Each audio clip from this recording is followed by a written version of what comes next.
Това е Гараж, правилно за българска музика по Зирок. С огромно удоволствие казвам добър вечер на група Българи. Здравейте, момчета. Добър вечер. Добър вечер. Двама от тях, двама от колко? Двама от 4, ако не се лъжа. 4, да. Къде са другите момчета? Ами за съжаление... За съжаление. Не е нужно всички да си тук, разбира се. По служебни задължения. Да, правилно, така се казва. Това е служебния така формата, която се използва.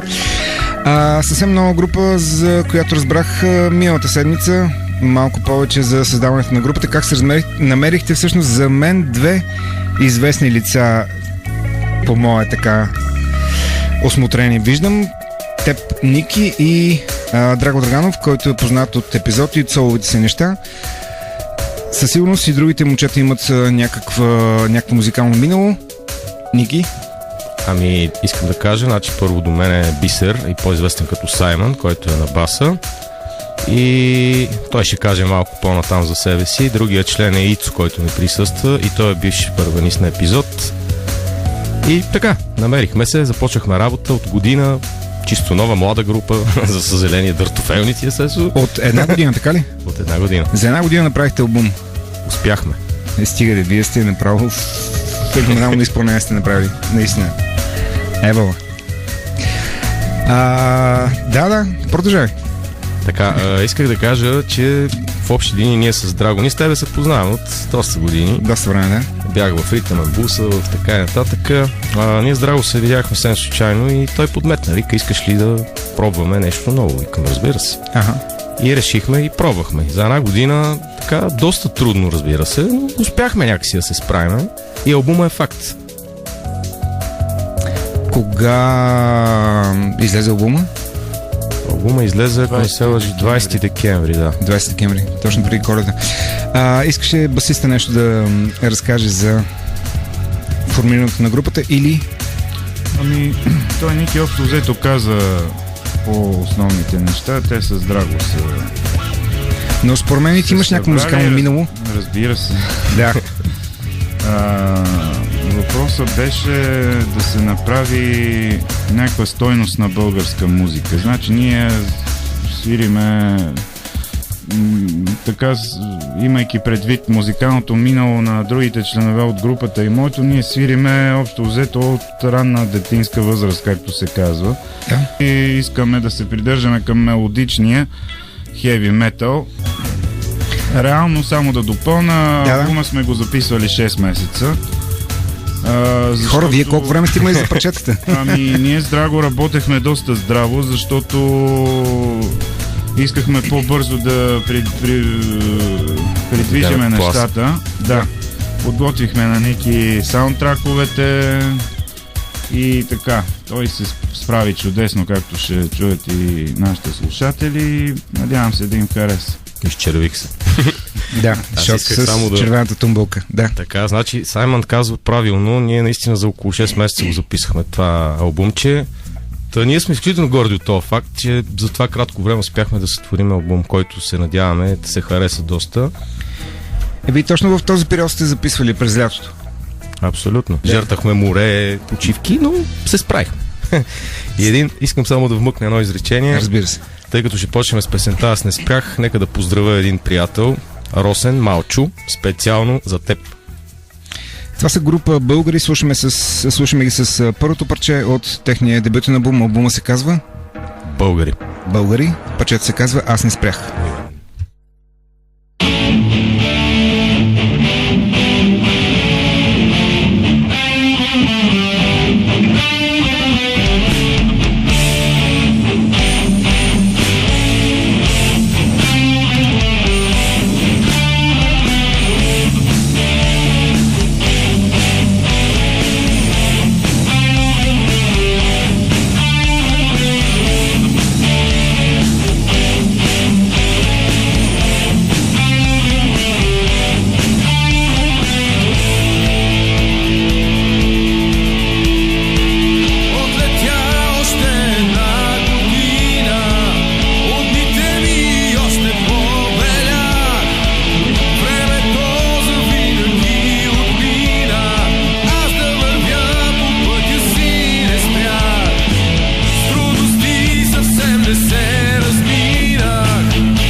Гараж правилното за българска музика по Zirok. Слушаме група Българи. Те се при мен в студиото и представяме техния дебютен албум. Албума се казва Българи.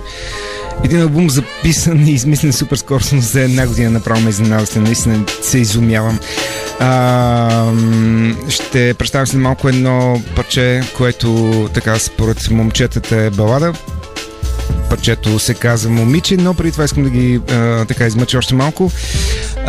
Защо се кръстихте българи? Не е ли много претенциозно това? Или отговорно? Ами, това е идеята да някой да поема отговорност и да има претенции, защото ние от това, като нали, си говорехме така след репетиции и по време, нали, и често ставаше, докато нямахме име и нямахме идея какво да ни бъде името и често обсъждахме тия въпроси за лошото положение на българите, за това, че нацията ни е в някакъв морален упадък. Да. Не толкова имотното състояние и благосъстояние, колкото духовния опадък, който настъпва така доста сериозно. Да. И затова значи името дойде много трудно, след 3 седмични дебати. Отначало имаше така предложения за различни имена, пак нали така помпозни, но в крайна сметка решихме, че сме българи и ще работиме за България, за българския дух и затова и така се кръстихме. Знам, че заглавието е претенциозно на групата името, но в крайна сметка ние ще отстояваме с каквото можем и както можем, така че държиме си на името и си го харесваме. Възможно е да попитам какви други имена сте коментирали или не? Ами да, може. Шуми Марица, примерно. Не, значи имаше предложение като Регент, като... Значи аз бех предложил скити да се кръстиме така по-общо за тия скитски народи, от които сме и ние. Ще и по-весели предложения. Къде не ги кое.